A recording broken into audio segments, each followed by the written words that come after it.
மகாநதி என்ற எபிசோடில் என்ன நடக்கலாம் அப்படிங்கிறத பற்றி பார்க்கலாம். இன்றைக்கான எபிசோட் இன்ட்ரெஸ்டிங்கான அதிரடியான எபிசோட் அப்படின்னு சொல்லலாம். விஜய் காவேரி எல்லாரும் இப்போ அந்த கொடைக்கானல் வீடு விற்கிறதுக்காக இங்கே வந்திருக்காங்க. இப்போ அது விஷயமா எல்லாம் ஃபேமிலியிலேருந்து அந்த விஷயமா வெளியில் கிளம்பி போகும்போது தான் பார்த்தோம்னா புதுசாக ஒரு ஃபேமிலி வந்து நாங்களும் வந்து இந்த வீட்டுக்கு எங்களுக்கு பங்கு இருக்குது, நாங்களும் வந்து இந்த மாதிரி சந்தானத்தோட ஒய்ஃப் தான் அப்படிங்கிற மாதிரி பிரச்சனை பண்ணிக்கிட்டு இருக்காங்க. அது விஷயமா இன்றைக்கும் பார்த்தோம் அப்படின்னா நிறையா பேசுகிறாங்க. இப்போ விஜய் காவேரி எல்லாத்தையும் அங்கேருந்து சமாதானப்படுத்திக்கிட்டு இருக்காங்க. இப்போ காவேரியோட அம்மா வந்து பேசிக்கிட்டு இருக்காங்க.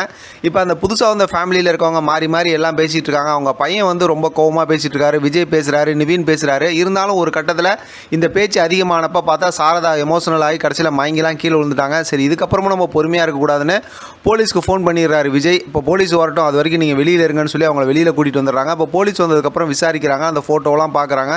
அதெல்லாம் உண்மை அப்படிங்கிற மாதிரி சொல்கிறாங்க. வந்ததுமே அவர் என்னென்னா இந்த வீட்டு பிரச்சனைலாம் முடிக்கலையாமான்னு ஏற்கனவே அந்த பசுபதி கூட பிரச்சனை நடந்துச்சுல, அப்போ வந்து அதே போலீஸ் தான் வராரு. இப்போ அவர் வந்து அந்த மாதிரி சொல்கிறாரு. இப்போ பார்த்தா மாறி மாறி நிறைய ஆர்கியூமெண்ட் போகுது. அந்த அம்மா ரொம்ப ஸ்ட்ராங்காக பேசுகிறாங்க. அவங்க என் கூட கத்தாரில் இருந்தாங்க, கத்தாருக்கு வேணால் உங்களெல்லாம் கூட்டிகிட்டு போகிறோம், நீங்கள் விசாரிங்க அப்படி இப்படிங்கிற மாதிரி நிறையா பேசுகிறாங்க. இப்போ அது சம்மந்தமாக டாக்குமெண்ட்ஸ்லாம் காட்டுறாங்க.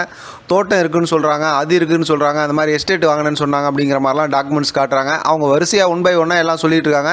இங்கே இருக்கவங்களுக்கு எங்களுக்கு தெரியுங்கும் போது பசுபதி எங்களுக்கு தெரியுமே அப்படிங்கிற மாதிரி சொல்லும்போதே இவங்களுக்கெல்லாம் சந்தேகம் வந்துடுது, பசுபதி அனுப்பின ஆளா அப்படிங்கிற மாதிரிலாம். ஆனால் இந்த கதை பயங்கரமான ஒரு ட்விஸ்ட்டோடு தான் கொண்டு போகிறாங்க. அவ்வளோ சீக்கிரமாக இவங்களை வந்து பொய்ன்னு சொல்லி நிரூபித்து கதையை விட்டு இவங்க வெளியில் எடுக்க மாட்டாங்கன்னு சொல்லி தெரியுது.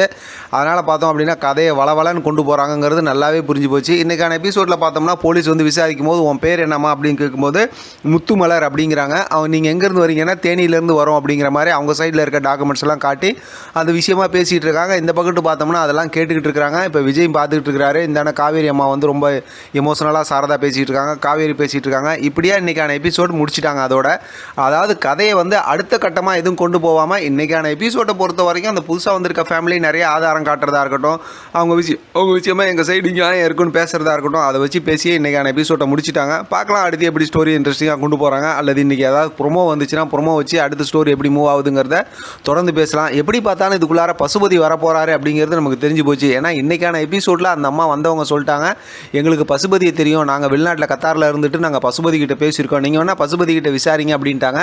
இப்போ பசுபதியை சாட்சி சொல்ல கூப்பிடும்போது ஆமான்னு வந்து சொல்லுவாங்க. பசுபதி என்ன எதிராக நியாயத்தையாக பேச போகிறாங்க. அதனால் பார்க்கலாம் அடுத்து என்ன நடக்குதுன்னு. இதை பற்றின உங்களோட கருத்து கமெண்ட் பாக்ஸில் தெரியப்படுத்துங்க. தொடர்ந்து ஆதரவு கொடுங்க. தேங்க்யூ ஃப்ரெண்ட், தேங்க்ஸ் ஃபார் வாட்சிங்.